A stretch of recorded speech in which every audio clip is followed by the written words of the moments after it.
John, hi, great to see you. And you. One of the discussions we love having and I love listening to is about cooking, food and roots. Yeah. And how actually one of the things that maybe we don't always understand or spend enough time thinking about is actually how a lot of our cultures have come through food, have developed, and the recipes have developed, passed down from generation to generation, which I know is something quite close to your heart, isn't it? Yeah, yeah. Well, it is. It's how I started to cook because my mother was running her business in Bournemouth, and I worked out as a kid that if I wanted to get any time from her, the way to do it was go in the kitchen and start working around the kitchen. So that's how the process started. And the thing is, it is that thing. There are certain dishes I know from her that are traditionally in Italy. They're not written down. They're traditionally passed mother to daughter. And that's how they come about. And a lot of these dishes have never gone into cookery books. And so I just took up that role. Mainly, neither of my sisters were that interested in the kitchen, and I sort of showed that, yeah, okay, I'll get involved. And yeah, you know, and the thing is that exchange becomes something where you're talking about the food, but you're also talking about, well, the circumstances that my mother learned this from her grandmother and where that came from. And so you're picking up what your family roots are, particularly if, you know, for me, I've been born and brought up in the UK. My mother decided that teaching me Italian was not a priority, so my Italian is appalling. But those are my fundamental roots, you know, and I appreciate that connection to Italy. Although, I can't turn around and say I am Italian, but it's. Yeah, I know, but you do take it seriously, don't you? Because I mean, the amount of times we've had a discussion about a recipe that comes from your grandmother's village. Yeah. It's not cooked quite often, isn't it? Which is actually a rather lovely thing. Yeah, and it is, you know, there's certain cooking styles, but it is that link with, the roots thing and the link with society that I think is so important. And I think that those sort of values, we've got this opportunity that's happened now where, you know, there's been this big bang, everything stopped. And we're now looking at, okay, coming out the other end of that, what are we going to do? And I just think now's the opportunity to turn around and say, you know, what's important? You know, is it just all about, okay, let's get back on the bandwagon and let's make as much money as we can and get back into trying to get back to what we were? I think for a lot of people, a lot of circumstances, they're looking at things going, you know what, I want my life to have a different value system. And for a lot of people, that's been about being at home and maybe cooking a bit more and getting that, link up between family, community and food. And it is part of that. And I think it would be a shame for us to go back into what we were doing and not taking any of these things into account.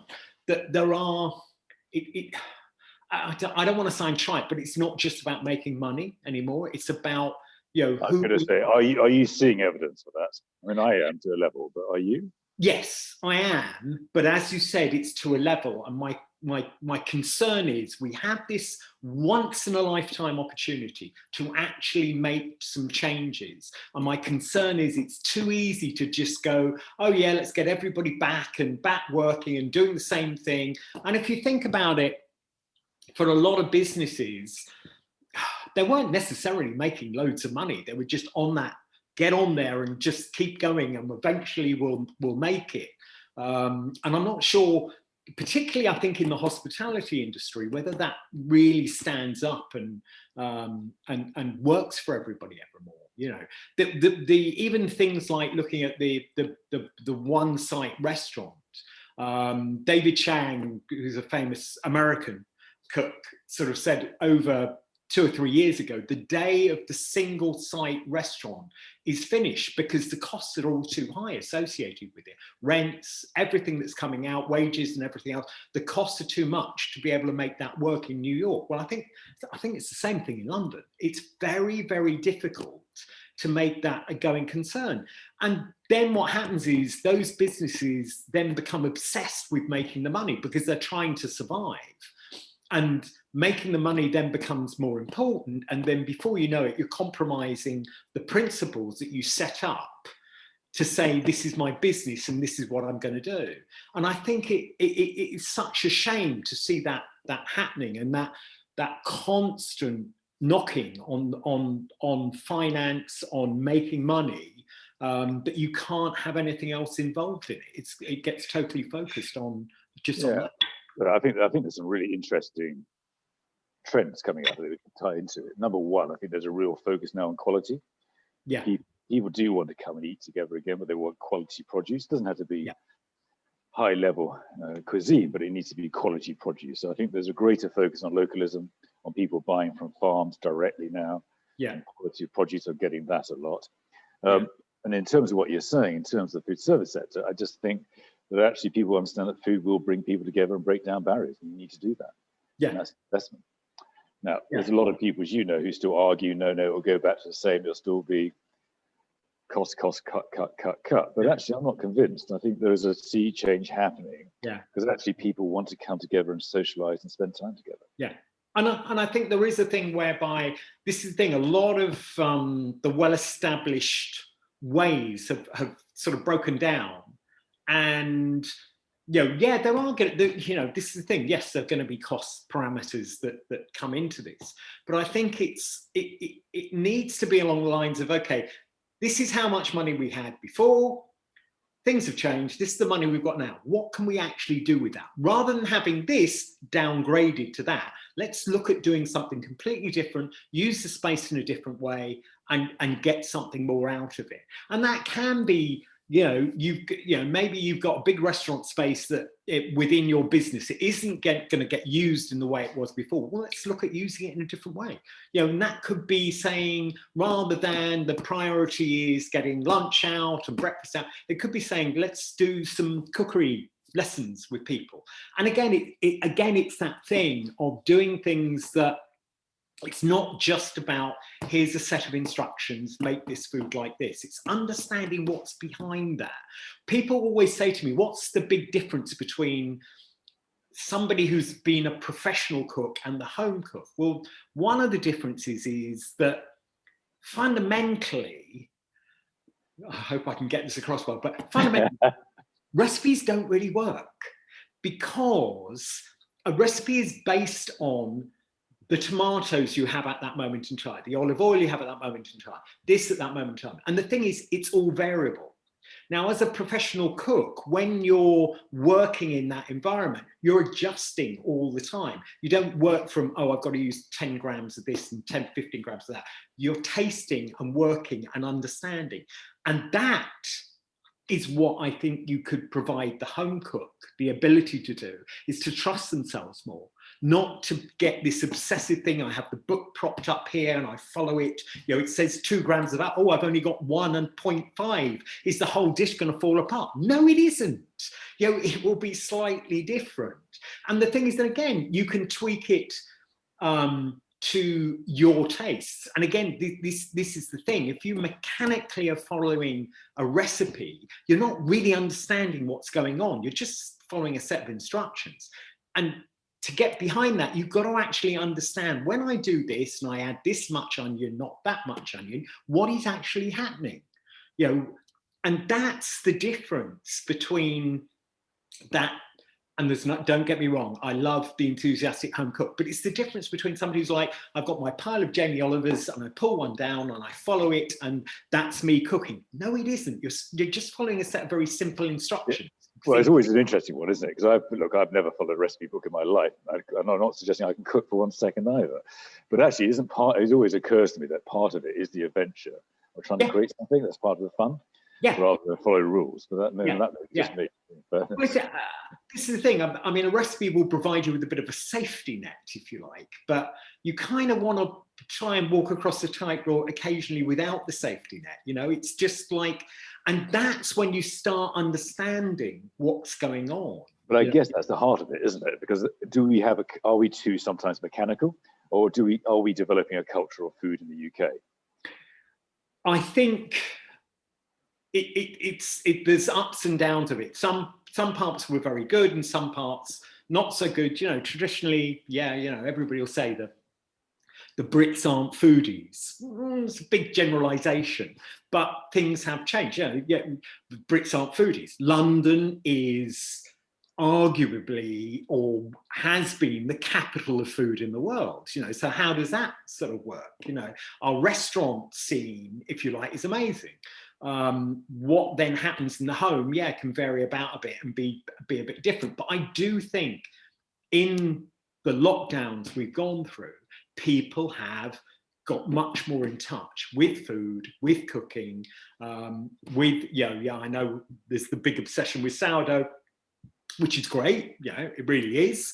And if it starts people then investigating more and more and more, I mean, just before... I think you put me off bread forever, actually. No. I remember this from 10 years ago.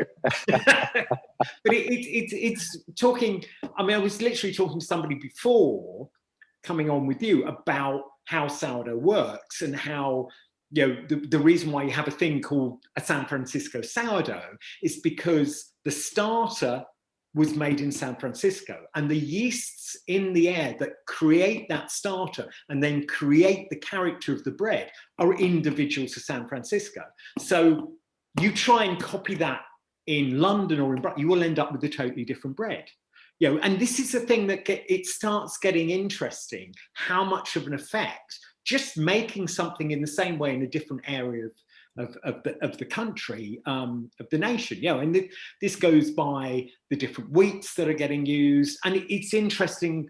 I mean, the revival on using older wheats for production and for home use is getting bigger and bigger. And as that, you know, as the interest level becomes higher, then people will produce these wheats in much larger scale. And again, that all helps to develop that cooking culture. Yes, we haven't had it. And to me, the fact that we haven't had it has been part of the reason why the London restaurant scene started really taking off. Because unlike Italy, unlike France, we don't have this tradition. You know, so London became this centre of just bringing in all sorts of different ideas from different cultures. Yeah, I mean, I remember having a great conversation with a Michelin star chef in France who just giggled when I was saying, well, London's the international capital, food capital. Yeah. They're just saying, well, yeah, but you've got no culture. Because actually in France, we don't really care because it is handed down from family to generation, family to family, and you don't have that. Yeah. It's always got me thinking, but actually we do, we just don't make enough of it. Because actually British produce is fantastic, isn't it? Oh yeah, yeah, no, that's the thing. We have got phenomenally good produce, and we've got the ability to grow a lot of different things. I know, okay, it's a joke, you know, the sunshine levels and so on and so forth, but without much changing things around, you can grow pretty much anything, really. You know, and but again, on that level with farming, you've got to encourage the farmers that if they grow it, there's a market there where it's going to get bought. And I think again that local feel will come more and more into play, because to connect with a local farmer and say, look, if you produce this, bring it down to this market and it will sell, is much easier than trying to connect with the big farming industry and trying to change them. But if you start connecting with local farms, then yeah, I think there's every possibility that somebody will say, well, okay, we'll give it a try and see what happens and see if we can get it to grow. And you know, I see that has been happening for quite a long time. But it's just providing that confidence that we are interested enough to do it. And it does, you know, it affects everything. If you cook with a organic, well-bred chicken, you know, just on, you know, forget about everything else to do with it, put that food on the plate and you decide to eat it, it is a better quality experience. And isn't that what it's about? It's about those experiences and traditions. I mean, you know, yeah, I mean, again, you know, everybody sort of, you know, gets concerned about, you know, what's going on in Scotland, what's going on in Wales. But if you look at those, where we are with those, yeah, I mean, it's a joke, haggis. this is something that's amazing. It's Jesus, absolutely, great. Love Hagen. yeah, and it's got this great tradition to it. But we've kind of stabbed ourselves in the foot because we don't have the confidence in that history and in that produce to go, well, look, this is what we're about. This is what we can do. And there is some great food out there that you can do that with. Yeah, and don't get me wrong, I do think, well-produced fish and chips is fantastic and is part of our tradition, but it's celebrating that tradition, I think there are lots of possibilities and opening that up. And also when you think about the makeup of the average family in the UK, I mean,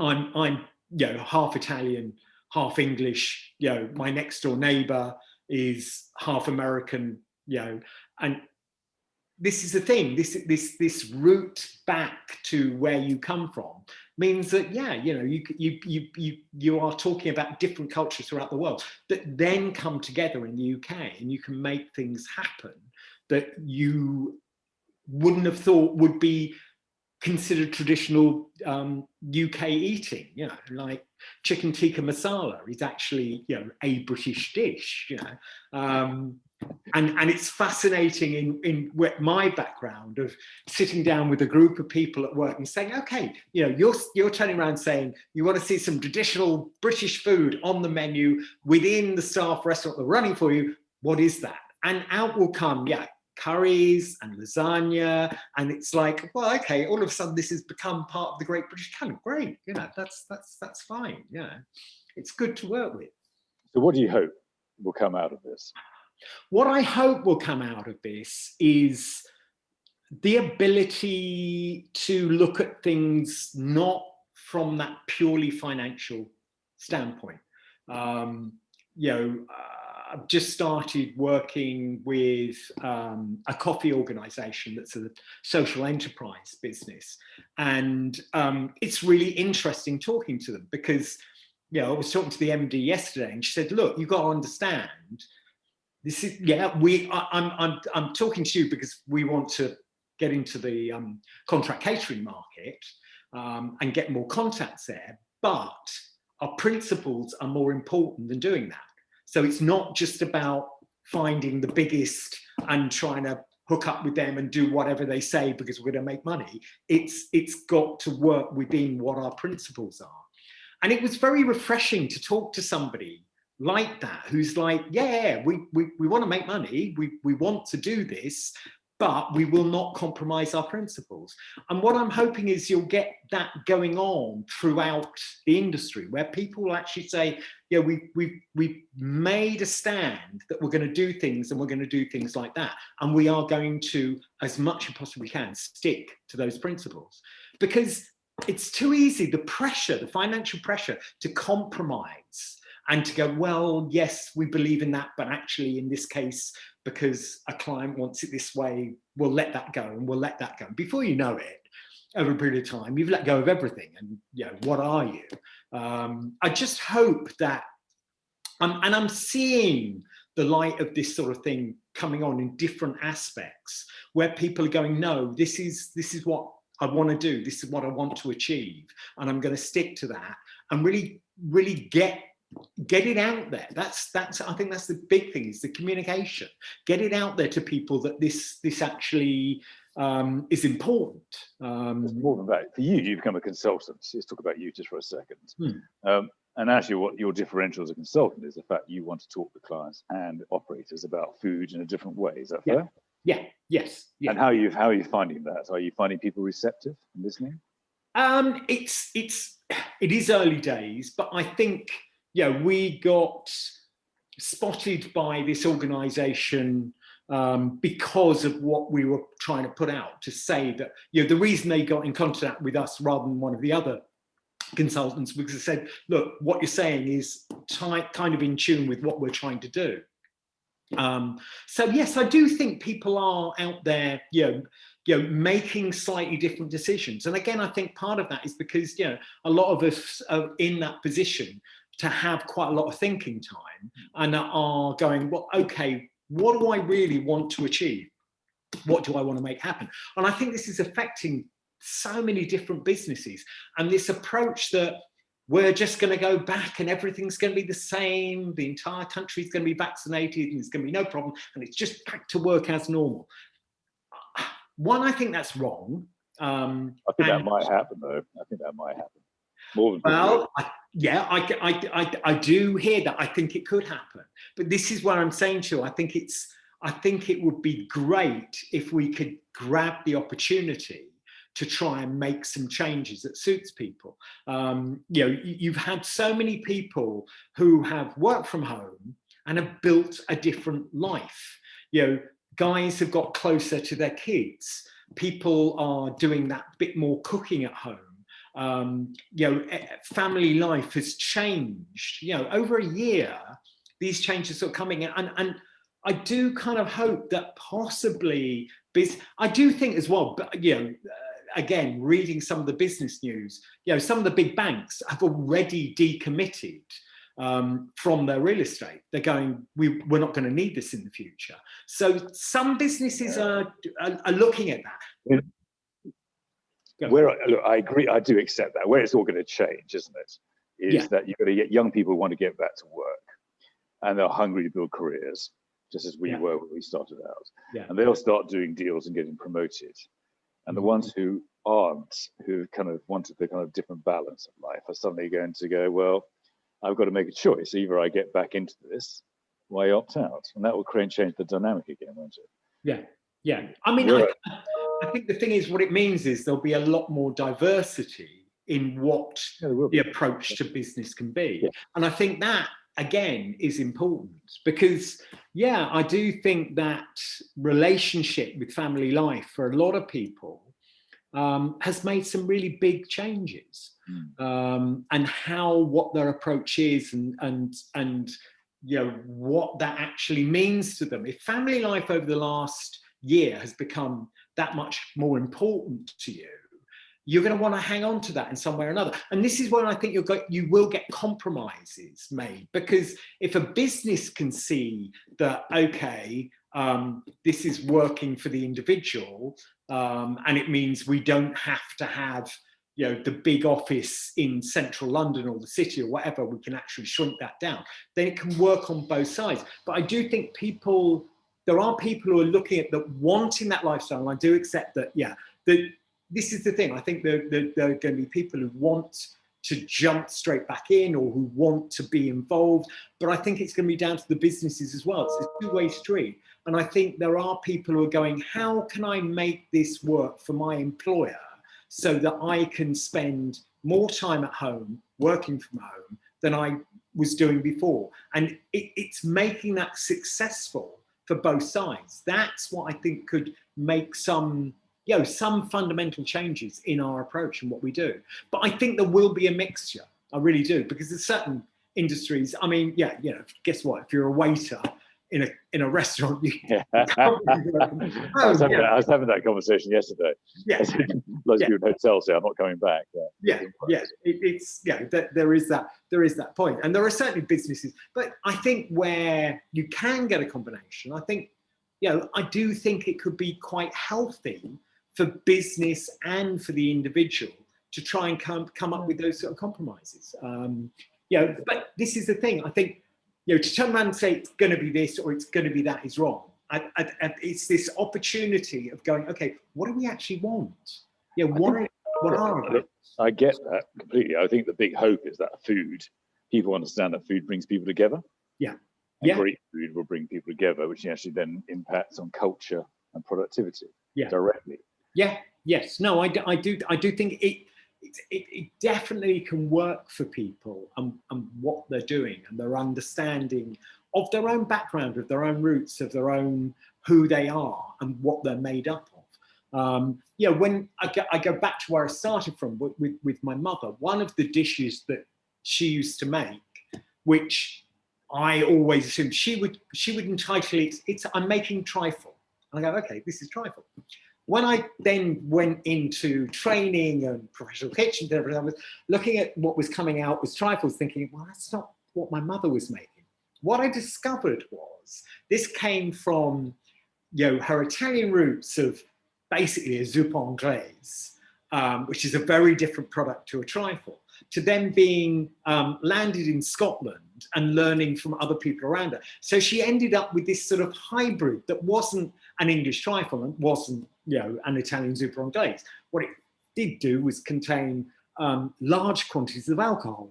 Her trifle would have rum, whiskey, and sherry in it, minimum, to go into it. To be honest with you, have one portion of that, and best thing to do is just don't drive.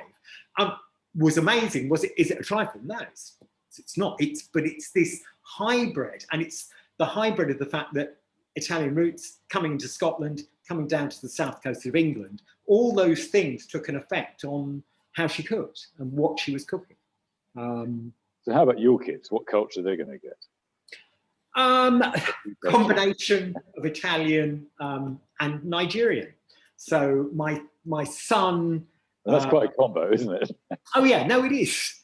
But but both the younger kids are at that stage now where they're about to go off and do their thing. So we've kind of said, look, for the last year or 2 years here, you've got to learn about some food. You've got two parents who are both cooks, have had a life in cooking all life. The last thing we can do, apart from anything, it's too embarrassing to send you out with no skills at all. Neither of them are that interested in actually cooking. But from my son's point of view, again, it's his way of connecting with his Nigerian roots at the moment. So he's working his way through the Nigerian canon, if you like, of food, which is fascinating. So recently you had moi moi, which is quite a process of putting it together. Doesn't get made very often, but by Nigerians, because it is quite a long process to do. But he's decided he wants to understand it. He wants to understand its roots. He wants to work through to the Italian side as well. But at the moment, he's working through Nigerian. So he's producing some very interesting, incredibly hot food. But it's again for him. It's not so much the food, but it is the direct connection with his roots, where he comes from, and that I just think is very, very important for everybody to actually do that. Well, look, and I think that's right. I think one of the exciting pieces of this, I think they're not going to reconnect with their roots, but I think people are taking food seriously. Yeah. And that localism piece and working closer with farmers could actually be a whole new dimension, which would be really good. Oh, definitely. And again, I do think that's one of the opportunities we've got right now is delving into that and looking at local food. Because the thing is, if with doing something like that, if you want to encourage a process, then you put more into it, and guess what? It will blossom. I mean, one of the great examples of that is Neal's Yard cheese. Our cheese manufacturing, particularly during the Second World War, was really denigrated and pushed down. Before the Second World War, there was no such thing as mild cheddar. It was just something that was invented because it was cheap to get out there. And our farm cheese the production had collapsed. Neal's Yard came along and just started encouraging small farms and getting them to produce for them. They had a market in London, so they had a market for them to produce. And what's happened now is we have more artisan, farm-produced, organic cheese than France. And the French are now actually coming over to the UK to try and figure out how this has happened and why it's become so successful. Now, I'm not saying Neal's Yard did it all on their own, but they started a process off, and it made producers, small farm producers, look and go, okay, we've got a market to sell to, so we can safely produce and have somewhere that's going to sell it for us. And that process is really important. If we start looking locally at what is being produced around us and then encouraging it, and that's whether you're down at the coast and you're literally encouraging fishermen to bring in different fish. The availability around the British coast is amazing. The only problem is Brits, we only eat cod, salmon, a few prawns, maybe the odd scallop. That's kind of it. We're getting better than that. We are. But right now, I can pick up a Gurnard for next to nothing because we don't like them. Take that Gurnard to France, it'll sell for double the money. So, you know, and it's getting that understanding of what's available, and that, you know, get over the fact that you've got a fish that's got a big ugly head on it. Look at what the quality of the eating is like, rather than just what the thing looks like. And it you make it sound incredibly superficial, but actually that's improving as well, isn't it? There's people actually want to learn all that. That's the big sea change, isn't it? Oh yeah. No, it is. You know, and again, it is that thing of giving people the possibility of learning. And again, I think, you know, this is the thing within you know, the B&I side of things, of business. Again, this is what I mean, that you can use these restaurants that you've got for more than just using them as a restaurant. You know, you can use them, whether that's looking at fish, whether that's looking at local produce, bringing a supplier in, bringing a farmer in, going, okay, this is what I'm producing, this is how I produce it, and this is where I produce it from. By doing that, you're stimulating people to go, well, okay, there is something that I can look into and get involved with and commit to. And the quality is much better. John, look, we're out of time. Thank you for that. Yeah. It's great talking to you as always. Yeah. Look, and I think it isn't. I think we're on the verge of something really quite exciting. So let's hope, eh? I just hope that it really comes through and pans out. But I think you're right. I think we really are. Yeah. Okay.